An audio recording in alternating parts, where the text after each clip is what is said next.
The word Christ is a title. It's not a name. Christ means the anointed one.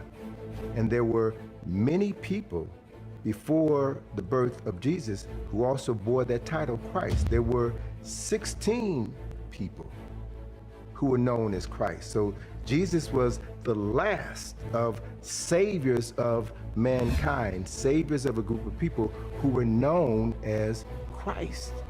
When you talk about the image of Christ, it is important that we no longer ascribe to the European image of Christ. Why? Because the brain is an associating organism. It stores everything as pictures. And because it is associating, if you force feed an African child that Christ is white, because the brain associates, as that child begins to grow, the brain will associate white Christ with white people.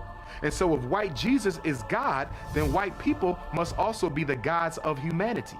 And so guess what? The power in the painting is transferred to the people who resemble that painting. And so it is difficult to pray to a white Jesus and not in some way feel inferior to white people. And that's why when I talk to Christian ministers, I often tell them you have to change these pictures. They say it don't matter. Of course it matters. Why do you think the European went around the world and systematically altered the image of Christ in every major cathedral, every major church, every corner of the globe?